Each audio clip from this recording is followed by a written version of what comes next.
오늘 신앙생활은 풍성한 열매를 맺는 삶입니다 라는 제목으로 함께 말씀 나누기를 원합니다. 21세기 교회 연구소와 또 교회 탐구센터가 2016년도에 교회 성도들을 대상으로 설문조사한 한 보고를 본 적이 있습니다. 거기 보면 현재 출석하고 있는 교회 성도들의 3분의 1 정도가 응답했는데 무엇을 응답했냐면 당신은 교회를 지금 떠날 의향이 있습니까? 이렇게 물었습니다. 그때 너무 놀랍게도 32.8%로 소개되는 3분의 1 정도의 전체 교인의 퍼센테이지가 나는 언제라도 교회를 떠날 수 있고 떠날 의향이 있다라고 말했다라는 거죠. 왜 교회를 당신은 떠나고 싶습니까? 라는 질문에 그들이 또 대답을 했는데요. 78% 정도를 나온 대다수의 사람들이 10명 중에 7명에서 8명 정도 되는 사람들이 나는 지금 이 교회가 만족스럽지 않고 이 교회를 떠나고 싶습니다. 라는 이유를 물어보았더니 교회가 또 모든 원인이 교회 때문이라는 거죠. 교회 때문에. 그래서 이제 구체적으로 교회 뭐가 문제냐 이런 이제 질문으로 들어갔는데요. 그러니까 내가 교회를 떠나는 문제가 교회 때문이다. 교회가 마음에 들지 않는다. 교회가 만족스럽지 않다. 그래서 나는 교회를 떠납니다. 어찌 보면 교회가 만족스럽지 않기 때문에 교회가 내 마음에 들지 않기 때문에 나는 교회를 다닐 수 없고 떠나야 된다. 어쩌면 당연한 결과인 것 같기도 해요. 근데 그런 사람들이 3분의 1 정도라고 하는 그 연구 보고 결과를 보니까 우리 교회가 생각이 나더라고요. 우리 교회 3분의 1은 어떠하신가? 여러분 어떤 마음을 갖고 계십니까? 우리 교회에 대해서. 여러분은 지금 다니고 있는 이 새생명교회가 참 만족스러우십니까? 아니면 네, 감사합니다. 아니면 나는 지금이라도 당장 떠나고 싶고 떠날 수 있는 처지에 있다라고 생각하고 있는 것은 아닙니까? 여러분 주님 다시 오시는 마지막 날 그 날까지는 교회가 완전하지는 않을 것입니다. 그러나 교회는 계속 성장하고 성숙해 나갈 것이고 무엇이 주님의 뜻인가 주의 인도를 받아 그렇게 주님의 뜻을 분별하며 주님을 쫓아가게 될 것입니다. 여러분, 제가 이 통계를 보면서 교회가 무엇인가 다시 한번 생각해 보게 되었습니다. 교회는 건물이 아니라, 교회는 한 기관이 아니라, 교회는 예수님을 주로 고백하는 믿는 사람들의 모임이자 공동체입니다. 다시 말해서 교회는 예수 믿는 사람들의 모임이고, 그리고 이 교회가 어떤 기능을 하느냐? 우리가 서로 사랑하고 함께 연합함으로 하나님의 뜻을 이루어가는 그런 역할을 하는 것입니다. 우리가 이 교회의 본질을 절대로 놓쳐서는 안 됩니다. 그러니까 제가 이런 관점에서 이 교회를 떠날 의향이 있고 떠나겠다는 사람들이 왜 떠나겠는가 보면 뭐 여러 가지 원인을 또 꼽을 수 있겠지만 제가 판단할 때는 교회가 마음에 들지 않아서 교회가 흡족하지 않아서 이 말은 어떤 의미에서는 사람 때문이기도 한다는 거죠. 흔히들 우리가 사람들 보지 말고 예수님 바라보며 신앙생활 하라고 이야기 많이 합니다. 이 말은 다른 말로 교회를 다니다 보면 때로는 어떤 사람의 말 때문에 어떤 사람의 행동 때문에 그 일 때문에 시험거리 또 신앙의 위기와 방황을 겪게 되기도 한다는 뜻이겠습니다. 그래서 시험에 들지 않으려면 그리고 시험의 위기를 만났고 신앙의 방황을 겪고 있다면 그러면 사람을 바라보지 말고 예수님만 바라보라고 그렇게 저도 얘기 많이 하고 그런 얘기 많이 합니다. 한 번 더 뒤집어 보면 맞는 얘기지만 온전한 얘기는 아니다라는 생각을 제가 해보게 되었습니다. 왜냐하면 성도님들에게 그런 얘기를 하게 되면 이런 얘기를 대번 합니다. 예수님 바라봐야 되는데 사람이 먼저 보입니다. 실제로 그렇지 않습니까? 우리가 예수님 바라봐야 되는데 정말로 우리가 신앙 생활하면서 이 교회 안에서 공동체 생활하면서 겪게 되는 것은 사람 문제이고 사람이 먼저 보이는 것입니다. 그래서 사람 보지 말고 예수님 바라봐야 되는데 실제로는 그것이 잘 되지 않는다라는 이야기들을 종종 듣곤 합니다. 여러분, 예수님이 잘 보이지 않고 예수님 바라보고 싶지만 잘 안 되는 사람들에게 예수님 바라보라는 얘기는 어쩌면 너무나 먼 얘기처럼 들려지기도 할 것이다. 이런 생각을 해보게 되었습니다. 여러분 어떻습니까? 여러분 예수님이 보이시고 예수님을 바라보고 신앙생활하고 있습니까? 요한복음 14장에 보면 예수님께 찾아왔던 빌립이라는 제자가 이런 질문을 던졌어요. 예수님, 우리에게 하나님 아버지를 보여주십시오. 그때 예수님께서 요한복음 14장 9절에서 이런 말 합니다. 예수께서 이르시되 빌립아, 내가 이렇게 오래 너희와 함께 있으되 내가 나를 알지 못하느냐? 나를 본 자는 아버지를 보았거늘 어찌하여 나에게 하나님 아버지를 보여달라고 하느냐? 예수님 이런 말씀하셨어요. 나를 본 자는 아버지를 보았거늘. 이것이 예수님의 말씀이었고 예수님의 사역을 통해 나타난 열매였습니다. 이 말은 하나님 아버지께서 예수님을 통해 사람들에게 나타나시고 보이셨다라는 말씀입니다. 그러니까 빌립에게 예수님이 이렇게 말씀한 거죠. 나를 본 자는 하나님을 보았거늘. 나를 보면 하나님이 보인다라는 거죠. 예수님이 그렇게 하셨다면 오늘 예수님을 믿는 저와 여러분들을 통해서도 우리 주님은 동일하게 일하시지 않겠습니까? 우리 주님이 오늘 저와 여러분을 통해 나타나시고 보이시기를 원하십니다. 그러니까 우리가 교회에서 어려움을 겪고 신앙의 위기와 방황을 겪고 있는 분들에게 또는 사람들이 싫어서 어려워서 교회를 나오지 않는 이 세상의 사람들에게 예수님을 바라보라고만 말하지 말고요. 예수님을 믿는 나를 바라보라고, 예수님을 믿는 저분을 바라보라고 말해야 맞는 이야기라는 생각이 들어지는 것입니다. 여러분 어떻습니까? 오늘 저와 여러분의 속한 이 새생명교회가 나를 본 자는 예수님을 보았거늘 내 안에 계신 예수님을 통해서 당신이 살아나기 원합니다. 이런 소망과 축복의 고백들이 넘쳐나기를 예수님의 이름으로 축복합니다. 왜냐하면 오늘 주님이 그 일을 우리 가운데 하기를 원하시기 때문에, 나를 본 자는 예수님을 볼 수 있기 때문에 우리 교회가 소망이 있기를 축복합니다. 여러분 그것이 예수님의 방법이었고요. 오늘 저와 여러분 안에서도 주님은 동일한 일을 하기를 원하십니다. 흔히 예수님을 믿는 사람들을 가리켜서 세상 사람들은 교회 다니는 사람들 이렇게 늘 이야기합니다. 예수님을 주로 믿고 고백하는 저와 여러분 스스로, 우리 스스로를 가리켜 뭐라고 말하고 있습니까? 흔히 성도님 이렇게 부르기도 하고요. 때로는 교회에서 임명한 직분을 많이 부릅니다. 그런데 우리가 직분에 가려져서, 우리가 부르는 호칭에 가려져서 우리의 본질을 잊어서는 안 됩니다. 우리는 그리스도인입니다. 우리는 하나님의 자녀입니다. 그래서 초대교회에는 어떤 직분보다도 형제와 자매라는 호칭을 더 많이 불렀어요. 형제님, 자매님. 이 말은 다른 말로 우리가 하나님의 자녀입니다. 우리가 예수님 안에서 형제와 자매가 되었습니다. 우리가 하나님의 한 가족입니다. 영적인 공동체의 이 고백이 그들 안에 있었다라는 것입니다. 여러분, 예수님을 믿는 내가 누구인지를 알고요, 교회가 어떠한 공동체인지를 알면 우리가 나아갈 방향이 보이는 것입니다. 오늘 요한복음 15장에 있어요. 예수님은 바로 우리가 누구이며 우리가 나아갈 방향이 어떠한 곳인지를 분명하고 명확하게 이야기하고 있습니다. 요한복음 15장 1절, 2절 같이 한번 읽어보겠습니다. 자, 시작. 나는 참 포도나무요 내 아버지는 농부라. 무릇 내게 붙어있어 열매를 맺지 아니하는 가지는 아버지께서 그것을 제거해 버리시고 무릇 열매를 맺는 가지는 더 열매를 맺게 하려 하여 그것을 깨끗하게 하시느니라. 아멘. 예수님은 아마 쉬운 얘기로 하셨을 거예요. 저도 오늘 이 말씀을 보면서 쉬운 얘기로 다 알아들을 수 있는 편안한 얘기를 하고 싶다 이런 생각이 있었습니다. 참 그게 어려운 일 같기도 해요. 그런데 예수님은 그 당시 팔레스타인 땅에 그 흔히 볼 수 있는 포도나무를 비유로 사람들에게 보여주시면서 말씀해 주셨어요. 하나님과 우리의 관계, 예수님과 우리의 관계가 어떠한지, 그리고 하나님은 우리를 통해서 무슨 일을 하기를 원하시고 우리를 향하여 가지고 있는 계획은 무엇인지를 말씀하고 있는 것입니다. 예수님이 1절, 2절에 이런 말씀하시죠. 내 아버지는 농부이고 나는 참 포도나무이다.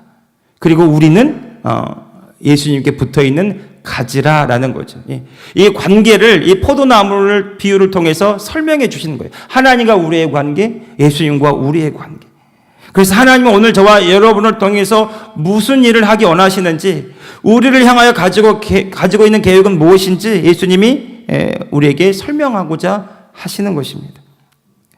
여러분, 우리가 신앙생활 한다는 것은 우리가 예수님을 믿고 교회 공동체 일원으로서 함께 생활한다는 말이 되겠습니다. 오늘날 주일 아침에 함께 모여서 함께 동일한 믿음의 고백을 하고 함께 한 하나님께 기도하고 찬양하며 이 교회를 향한, 오늘 저와 여러분을 향한 부르심과 그 뜻을 우리가 쫓아가기로 결단하고 있는 것입니다. 이 하나님의 부르심과 이 하나님의 소명과 우리에게 맡겨주신 사명을 이루기 위해서 우리가 가장 먼저 해야 될 일이 무엇인가 예수님이 말씀하시는데요. 그것은 우리가 하나님과 예수님과 바른 관계를 맺는 것이라고 하시는 말씀입니다. 다시 말해서 한마디로 신앙생활은 우리가 하나님과 관계 맺는 것이다. 예수님과 친밀한 관계를 맺는 것이다 라는 것이죠. 이것이 우리 신앙생활의 성패를 결정하는 일이요, 우리 신앙생활에서 열매를 맺는 아주 중요한 열쇠라고 말하고 있어요.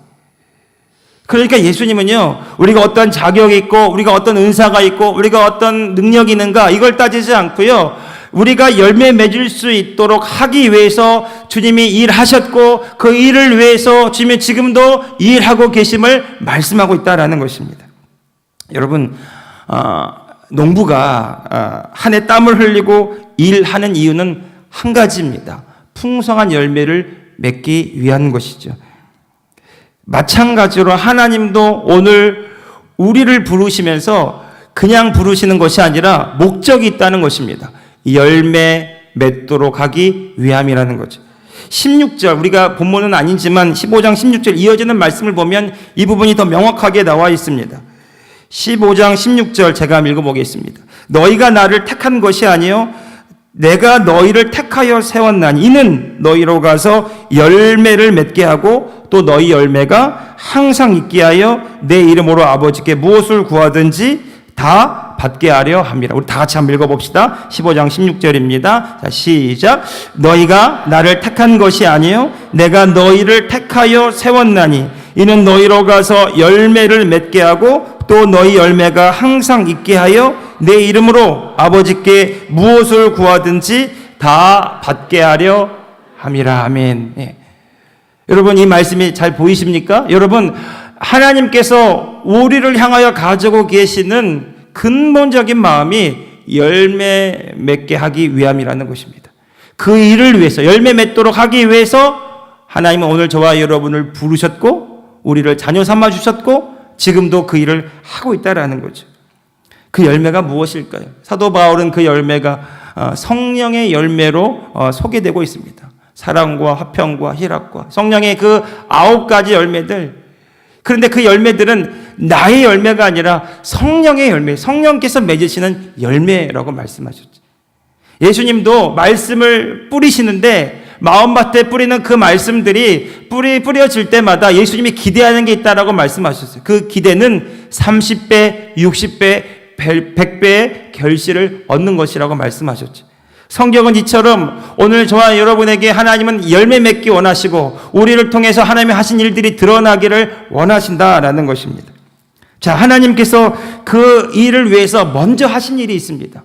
우리 2절 다시 한번 읽어보시겠습니까? 2절입니다. 2절, 3절, 우리 2절, 3절 같이 읽어보겠습니다. 시작. 무릇 내게 붙어있어 열매를 맺지 아니하는 가지는 아버지께서 그것을 제거해 버리시고 무릇 열매를 맺는 가지는 더 열매를 맺게 하려 하여 그것을 깨끗하게 하시느니라. 3절. 너희는 내가 일러준 말로 이미 깨끗하여 졌으니. 아멘. 여러분, 하나님께서 열매 맺도록 하기 위해서 먼저 하신 일이 있습니다. 그 일은 가지치기를 하셨다라는 거죠.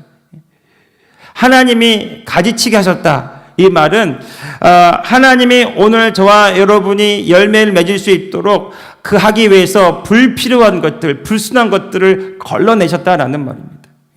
여러분, 하나님이 오늘 저와 여러분에게 열매를 맺게 하도록 하기 위해서 하신 일, 그 일은 바로 이 땅에 예수님을 보내시고요. 예수 그리스도가 이 땅에 인간의 몸을 입고 오셔서 우리 대신 우리의 모든 죄의 짐을 짊어지고 우리를 위해서 희생하심으로 하나님의 모든 은혜의 역사가, 생명의 역사가 이루어지도록 하신 것입니다. 여러분, 지금 예수님은 제자들에게 이 말씀을 하고 있어요.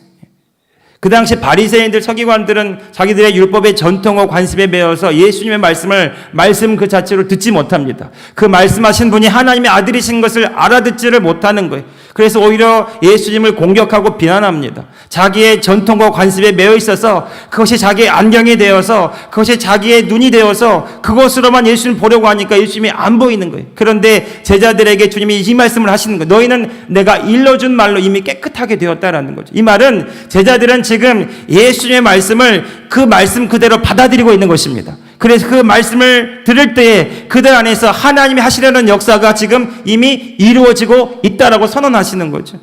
무슨 말입니까? 하나님의 아들을 나의 구주로 받아들이고 있는 거예요. 오늘 저와 여러분에게도 그 일들이 일어났습니다. 우리가 어떻게 죄사함 받았습니까? 예수 그리스도에 관한 복음을 듣고 그 복음을 나의 믿음으로 받아들여서 예수님이 나의 구주가 되시고 나의 주님이십니다 시인할 때 그 모든 예수 그리스도께서 하신 일들이 오늘 나를 위한 일들이 된 줄로 믿습니다. 여러분, 너희는 내가 일러준 말로 이미 깨끗해졌다라는 말이 바로 그 말이에요. 우리가 믿음으로써 하나님이 하신 모든 일들이 오늘 저와 여러분의 것이 된 줄로 믿으시기를 바랍니다. 예, 여러분, 예수님의 나를 위해 죽어주신 이유는요, 단순히 나의 죄사함만이 아닙니다. 여러분, 우리의 신앙생활을 십자가 앞에서 예수님을 그냥 우리가 물끄러미 바라만 보면서 신앙생활하면 안 됩니다. 우리의 고백이요, 나의 죄를 위해서 죽어주신 예수님 감사합니다, 찬양합니다, 거기만 머물면 안 됩니다. 물론 그것이 시작점입니다. 내가 죄인인지도 알지 못하고 살아가다가 내 죄를 깨닫게 되고 이 죄를 해결할 수 없는데 나의 죄를 위해 죽어주신 그 십자가 달리신 예수님 바라볼 때 하나님의 은혜와 사랑을 체험하게 되고 감사를 고백하게 되고 주님께 영광을 돌려드리게 됩니다. 그런데 우리의 신앙생활이 거기에서만 머물게 되면 주님의 온전하신 뜻을 이룰 수가 없습니다. 주님은 나의 죄사함만을 위해서 죽어주신 것이 아니라 오늘 저와 여러분의 죄를 사하여 주시고 오늘 저와 여러분을 의롭게 하기 위해서 부활하신 줄로 믿습니다. 그래서 여러분, 이 십자가를 붙들 때마다 우리가 고백해야 되는 고백은 나의 죄사함을 위해 죽어주신 주님만 고백하는 것이 아니라 주님과 함께 나도 죽었습니다. 주님의 생명이 내 안에 있습니다. 나는 주님과 함께 부활합니다. 이 믿음의 담대한 고백이 퍼져나가야 될 줄로 믿습니다. 그래서 여러분, 십자가 앞에만 머무는 것이 아니라 십자가를 통과해서 부활의 주여 생명의 주 되신 우리 주님께로 나아가야 될 줄로 믿습니다. 여러분, 이것이 주님이 우리를 구원하신 근원적인 이유입니다. 우리를 죄에서 구원하셔서 그리고 주님이 우리 안에 들어오시게 되신 겁니다. 주님이 우리와 함께 하나 되게 되신 것입니다. 이것이 기독교의 신비이고 그리스도와의 연합이라는 것이죠. 요한복음 10장 10절에 보면은요, 예수님이 이 말씀을 하셨어요. 도둑이 오는 곳은 도둑질하고 죽이고 멸망시키려는 것뿐이에요. 내가 온 것은 너희로 생명을 얻게 하고 더 풍성히 얻게 하려는 것이라. 예수님이 우리를 위해서 십자가에서 죽어주신 이유는 죄의 사함을 통해서 오늘 저와 여러분 가운데 우리가 하나님의 거룩한 자녀로 하나님의 생명을 덧입어서 이 땅 가운데 주님의 생명으로 풍성한 열매를 맺는 것, 이것이 주님이 정말로 우리에게 원하시는 일들이라는 것입니다. 여러분, 이 생명의 관계, 주님과 우리가 연결된 이 관계, 그래서 주님이 정말 우리를 통해 무슨 일을 하기 원하시는가를 설명하기 위해서 예수님은 포도나무의 비유를 드신 것입니다. 그러니까 이 포도나무를 우리가 한번 떠올려 보십시오. 여러분, 하나님이 농부시고 그리고 예수님이 참 좋은 포도나무시라면 그 농부, 완전한 농부 되신 하나님이 기르시고 먹이시는 이 참 포도나무에 붙어있는 그 가지는 반드시 열매를 맺게 된다. 이것이 주님이 우리에게 말씀하시고자 하는 뜻입니다. 한번 고백해 볼까요? 나는 열매를 맺습니다. 나는 풍성한 열매를 맺습니다. 네. 네. 어떻게 열매를 맺을 수 있습니까? 그 풍성한 열매를 4절 5절입니다. 같이 한번 계속해서 읽어보겠습니다. 시작.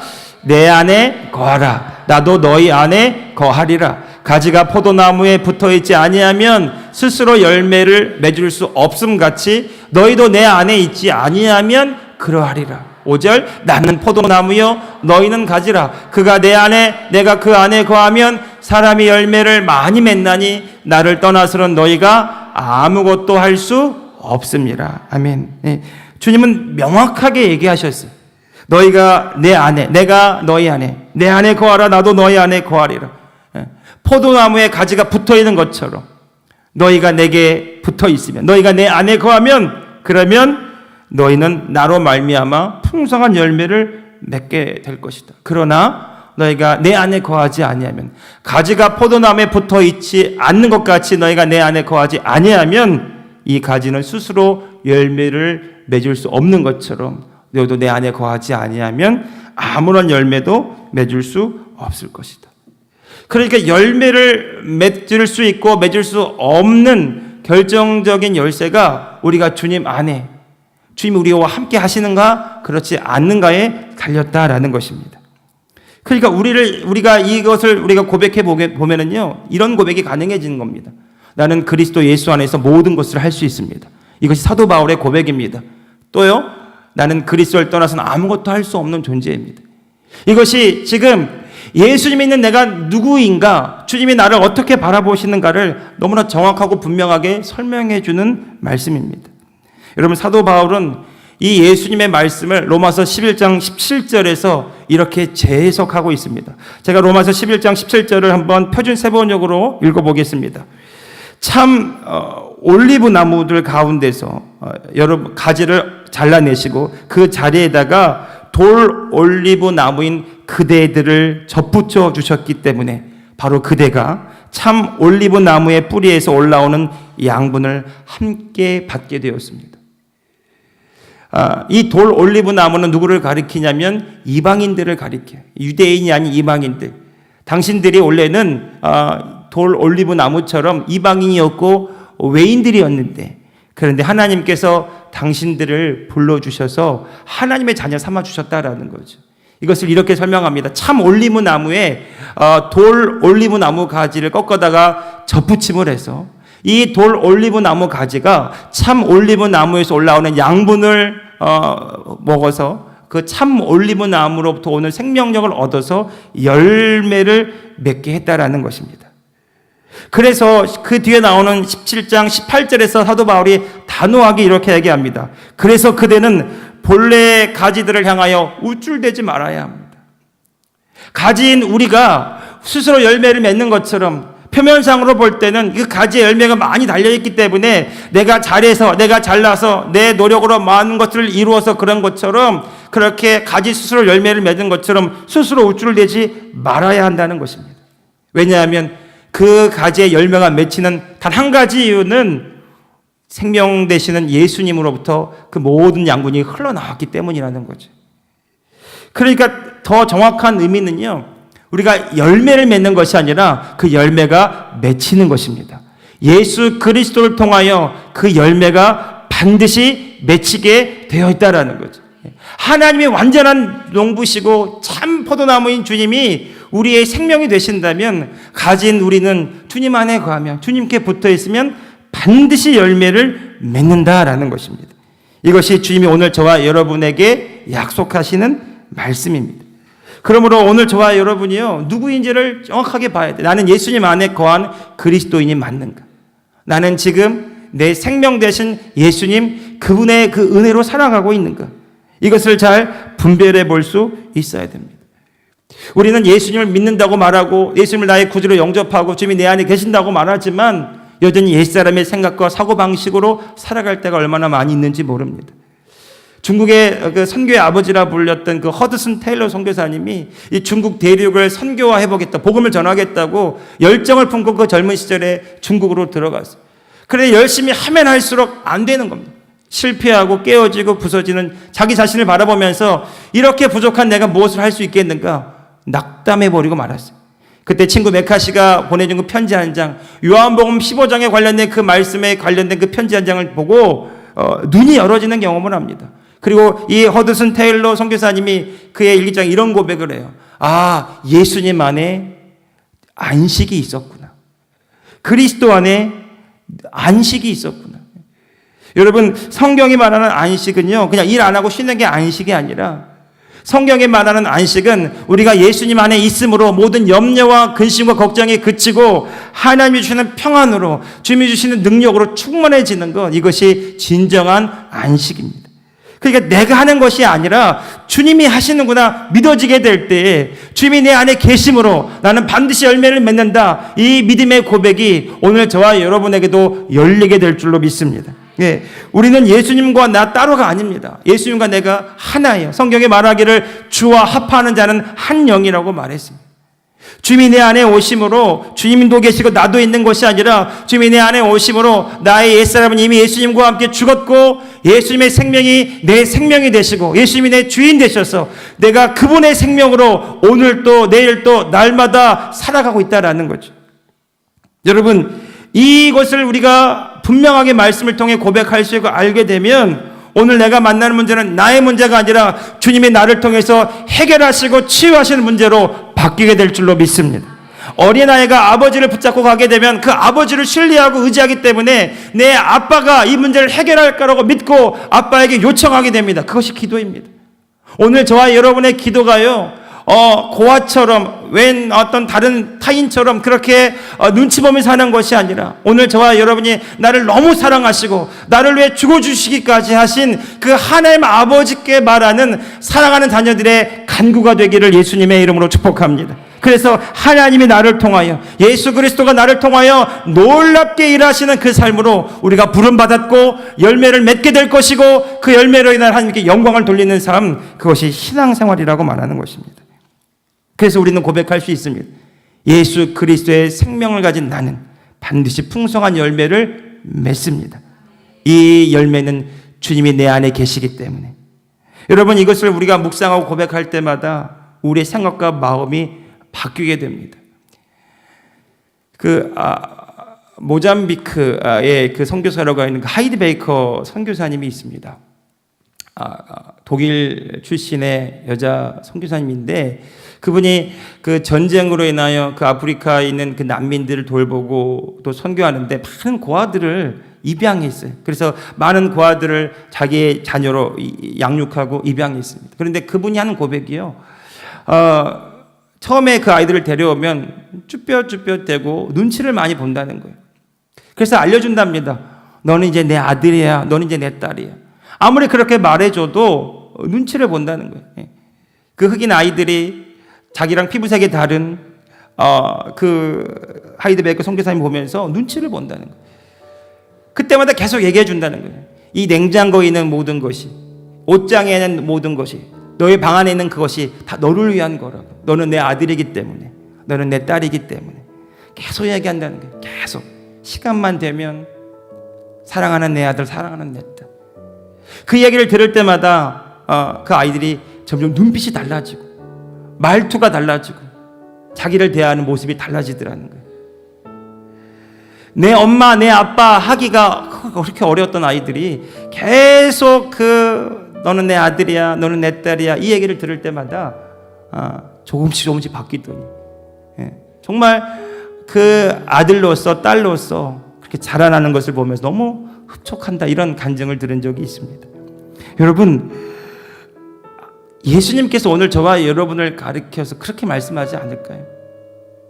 너와 나는 하나이고 내 생명이 너를 통해서 역사하게 될 것이고 하나님 아버지가 농부이시기 때문에 나는 너를 통해 반드시 열매를 맺기 원하고 그 일이 일어날 것이라고 우리 주님 말씀하지 않을까요? 그래서 예수님이 이 말씀하셨을 것 같아요. 할 수 있거든요. 무슨 말이냐? 믿는 자에게는 능히 하지 못할 일이 없느니라. 여러분, 우리가 예수님 알기 전에 옛사람의 사고방식과 이 세상의 논리로는 이 고백을 할 수 없어요. 왜냐하면 너무나 불안하고 염려가 가득한 내일을 알 수 없는 이 세상을 살아가기 때문에 염려와 근심은 나의 것이고 불안과 초조와 두려움은 나의 것이라고 끌어안고 오늘 또 내일 또 하루하루 버티며 살아가기 어려운 이 시대를 우리가 만나고 있는 것입니다. 그런데 진리의 말씀은 오늘 저와 여러분에게 새롭게 이야기하고 있어요. 그런즉 누구든지 그리스도 예수 안에 있으면 새로운 피조물이라. 이전 것은 다 지나갔으니 보라 새 것이 되었도다. 하나님은 오늘 저와 여러분을 이미 새롭게 하셨고 그리고 새로운 피조물로서 이 땅 가운데 주의 뜻을 이루는 자로 오늘 저와 여러분을 불러주신 줄로 믿습니다. 여러분 예수님을 믿고 여러분의 삶의 목적과 방향이 달라지셨습니까? 여러분의 주님이 정말 예수님이 되셨습니까? 그렇다면 이제 여러분 안에 주님의 놀라운 열매를 맺으실 것입니다. 그 열매는 주님으로부터 맺게 되는 것입니다. 내가 주님 안에 있으므로, 주의 생명이 내 안에 역사함으로 그 열매는 반드시 맺히게 되는 것입니다. 여러분이 믿음의 고백에서 한 발짝도 물러나지 마십시오. 내 상황이나 내가 만나는 환경이 나에게 뭐라고 말해 오든지, 그것이 두려움으로 다가오고 염려로 다가오고 절망으로 다가오든지, 그것에 우리의 생각과 마음을 빼앗기지 마시고요, 오늘 주님 우리에게 반복해서 가르쳐주고 있는 이 말씀, 내 안에 거하라, 나도 너희 안에 거하리라. 너희가 내 안에 거하면 너희는 나로 말미암아 열매를 많이 맺게 될 것이다. 이것이 진리의 말씀이고, 이 진리의 말씀에 우리의 마음과 생각이 사로잡히기를 예수님의 이름으로 축복합니다. 그래서 주님이 마가복음에서 마지막에 제자들에게 이 말씀하셨어요. 믿는 자들에게는 이와 같은 표적이 따라온다는 겁니다. 성경에 그들이 주께서 함께 역사하사 그 따라오는 표적으로 하나님의 말씀을 확실히 증언했다라고 말합니다. 그 말은 다른 말로 많은 사람들이 그들을 통해서 주님을 보았다는 얘기입니다. 그들을 통해서 주님이 하신 일들을 보았다는 얘기예요. 그래서 그리스도인이라고 불렸다는 거죠. 주님이 하신 일도 하고 그보다 더 큰 일도 하는 사람. 여러분, 이 세상이 우리를 통해 주님 보기 원합니다. 교회의 성도들이 우리를 통해 주님 보기 원합니다.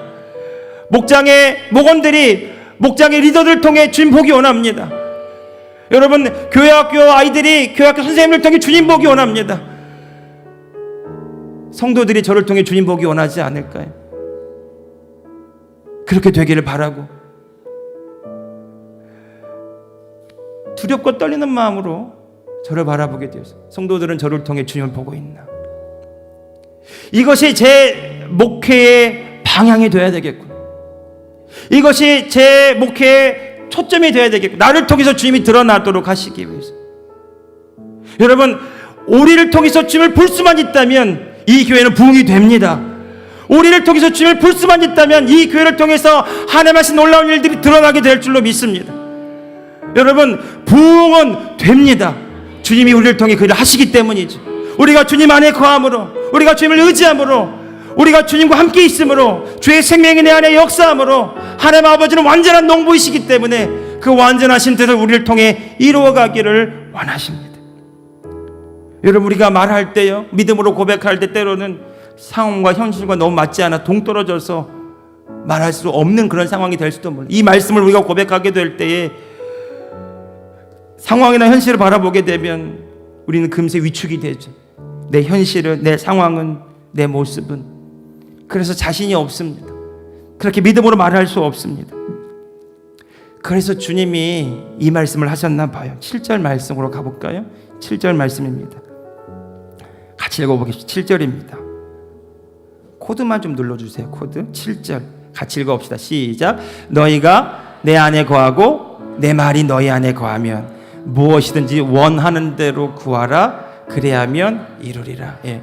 이 말씀을 오해하시면 안 됩니다. 무엇인지 원하는 대로 구하라고 그랬기 때문에 내가 아무 기도나 하면 다 들어주신다, 이런 말씀이 아니에요. 전제 조건이 있습니다. 너희가 내 안에 거하고 그 다음에 내 말이 너희 안에 거하면. 여러분, 하나님의 말씀, 그 복음이요, 우리 안에 거한다는 말이 무슨 말일까요? 그 복음이, 그 말씀이 우리의 생각과 마음을 채우는 거예요. 이 세상에 놀려, 이 세상의 사고방식으로 그렇게 주님과 떨어져 있는 채로 내가 주인 되어 살아가는 그 세상의 사고방식으로 내가 차이는 것이 아니라 주의 말씀을 들을 때마다, 복음을 들을 때마다 내 생각과 마음이 채워져서, 그래서 내게 있는 주의 말씀이, 주님의 마음이 나를 통해 흘러가기를 시작할 때, 그때에 무엇이든지 원하는 대로 믿는 대로 구하라. 그리하면 그 믿음의 기도를 주님이 이루신다는 말씀입니다. 믿음의 기도는 병든 자를 구원하리니 주께서 저를 일으키시리라. 여러분, 오늘 저와 여러분의 말을 책임지시는 분은 주님이십니다.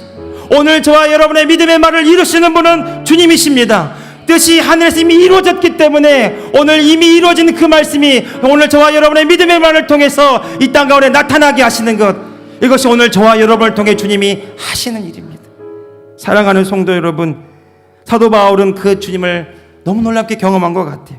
그래서 골로새서 3장 16절 17절에 이런 말씀을 합니다. 그리스도의 말씀이 너희 속에 풍성히 거하여 모든 지혜로 피차 가르치며 권면하며 시와 찬송과 신령한 노래를 부르며 감사하는 마음으로 하나님을 찬양하며.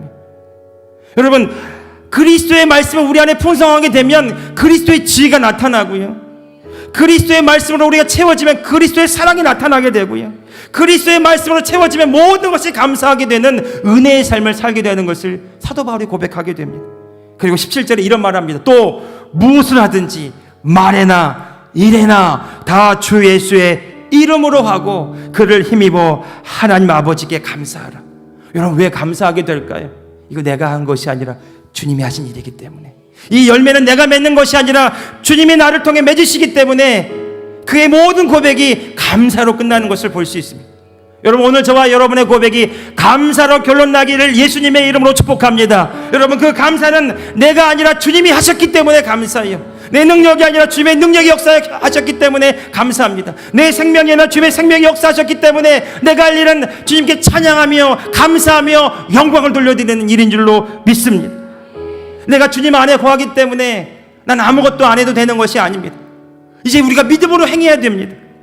무슨 일을 하든지 무슨 말을 하든지 다 주 예수의 이름으로 하고. 그리고 골로새서 1장 29절에 사도 바울이 이런 얘기합니다. 이를 위하여 나도 내 속에서 역사하시는 이에 그분의 능력과 역사를 따라 힘을 다하여 수고하노라. 주님을 따라, 주님의 능력의 인도하심을 따라, 주님의 일하심을 따라 나도 힘을 다하여 수고한다는 겁니다. 여러분, 이때 간절함이 나옵니다. 이때 사모함이 나옵니다. 주님이 내 안에서 소원을 부어주시고 사명을 부어주시고 말씀하시고 인도하시기 때문에, 주님이 나를 통해 그를 하기 원하시기 때문에 주님 나를 사용하여 주옵소서, 내 믿음의 말을 사용하여 주옵소서, 나를 통하여 주 열매가 나타나기를 원합니다.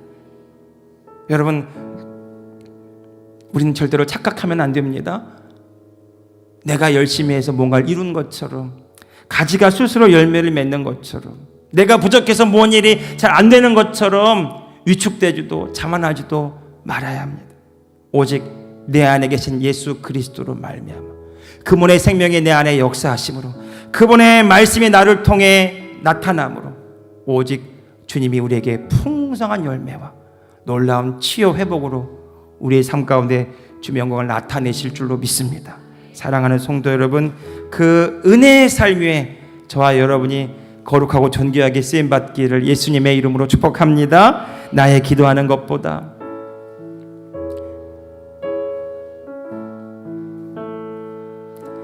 나의 기도하는 것보다 더욱 응답하시나 하나님, 나의 생각하는 것보다 더욱 이루시는 하나님, 우리가 운대 역사하신 능력대로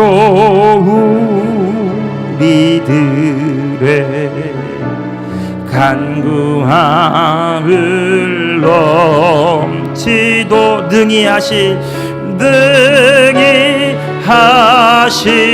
주 모든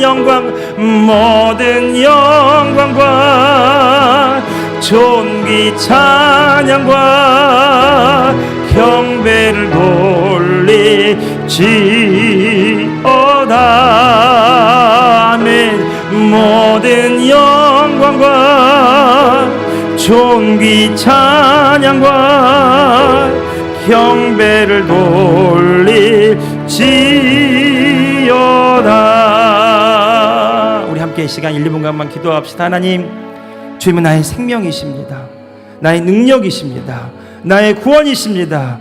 내가 이 세상의 이 환경의 마음을 빼앗기지 않겠습니다. 나는 염려하거나 걱정하는 일을 멈추겠습니다. 그 내 안에 계신 주님으로 인하여 내가 충만해져서 그 주의 생명으로 내가 풍성해져서 그 생명이 그 풍성하신 은혜가 나를 통해 나타나는 통로가 되기를 원합니다. 주님 역사하여 주옵소서. 주님 나를 통해 놀랍고 위대한 일을 이루어 주시옵소서. 뜻이 하늘에서 이미 이루어졌기 때문에 이제 나를 통해 주의 뜻이 이루어지는 그 삶을 살기를 원합니다. 풍성한 열매는 나의 것입니다. 치유는 나의 것입니다. 회복은 나의 것입니다. 주님 나를 통해 놀랍게 역사하여 주옵소서. 함께 기도하며 나아가겠습니다. 함께 기도합시다. 거룩하신 주님 감사합니다. 나의 생명이신 주님, 나의 능력이신 주님, 나의 구원이신 주님, 내가 오직 주님만을 의지하며 바라봅니다. 주님 생명 되신 주님의 그 은혜로 말미암아 나는 반드시 열매를 맺는 자입니다.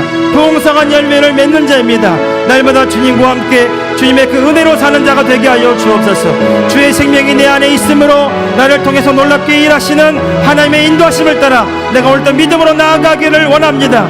내가 발로 밟는 모든 땅에 주님의 나라, 주의 통치하심이 이루어지게 하여 주옵소서. 나는 열매 맺는 자입니다. 나는 풍성한 열매를 반드시 맺습니다. 그 열매는 나의 것입니다. 그 승리는 나의 것입니다. 그 치유는 나의 것입니다. 이 모든 삶으로 주께 영광을 돌려드리기를 원합니다. 찬양과 영광과 존귀를 받아 주시옵소서. 성령의 역사하여 주옵소서. 성령의 놀랍게 내 안에서 역사하여 주옵소서. 난 오늘도 주님과 함께 일어납니다. 난 오늘도 주님과 함께 달려갑니다. 주의 생명이라는 열매를 풍성히 맺습니다. 나를 통해서 많은 사람들이 주님께로 돌아옵니다. 나를 통해서 주님을 바라보게 될 것이기 때문입니다. 주님 내 안에 계신 주님 나를 통해 놀랍게 역사하여 주시옵소서. 다 함께 자리에서 일어나겠습니다. 모든 영광과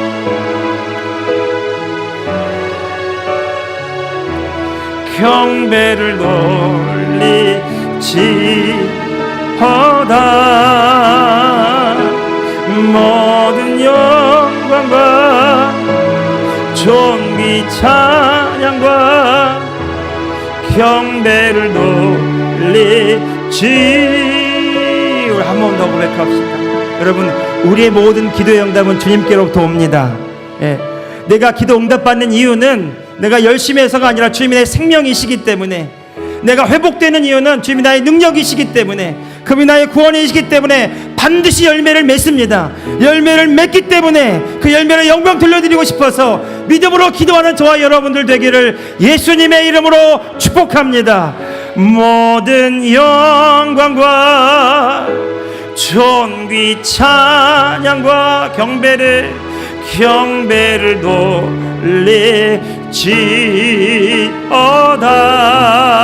돌리지어다. 모든 영광과 존귀 찬양과 경배를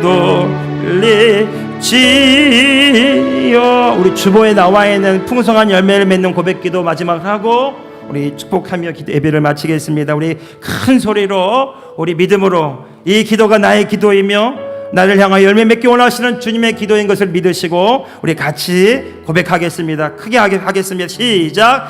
나는 하나님의 영광과 풍성한 열매를 맺기 위하여 거듭난 하나님의 자녀입니다. 하나님의 말씀은 내 영에 들어와 나를 바르고 강건하게 세워줍니다. 나는 어느 곳에 가든지 하나님의 자녀된 권세와 축복을 가지고 갑니다.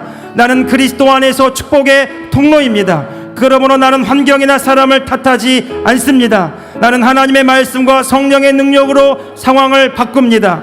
그러므로 나는 치유와 회복, 놀라운 승리로 하나님을 기쁘시게 하는 열매를 맺습니다. 아버지, 예수님의 이름으로 감사하며 기도합니다. 할렐루야, 아멘. 하나님 감사합니다. 귀한 예물 주님께 올려드립니다. 하나님의 영광과 능력을 나타내는 풍성한 예물 되게 하여 주시며 하나님께서 맺으시는 아름다운 열매가 되게 하여 주시옵소서. 성도들의 삶에 복음이 열매가 되어 나타나게 하여 주시며 복음이 능력이 되어 회복되게 하여 주시고 많은 사람들이 성도들을 통해서 주님을 볼 수 있도록, 이 새생명교회를 통해서 주님을 볼 수 있도록 주의 생명이 역사하는 교회와 성도들이 되게 하여 주시옵소서. 지금은 우리 주 예수 그리스도의 은혜와 우리 하나님 아버지의 크고도 놀라우신 사랑하심과 보혜사 성령님의 감화, 감동, 교통, 충만하신 놀라운 은총이 예수 그리스도가 나의 생명이시고 하나님이 나의 농부가 되심으로 반드시 열매를 맺기 때문에 열매를 맺음으로 주께 영광 돌려드리기 위해서 주님 안에 날마다 주님과 함께 사는 믿음의 결단이 있는 귀한 성도들 머리머리 위에 이제로부터 영원토록 함께하옵시기를 우리 주 예수 그리스도의 이름으로 간절히 축원하옵나이다. 아멘.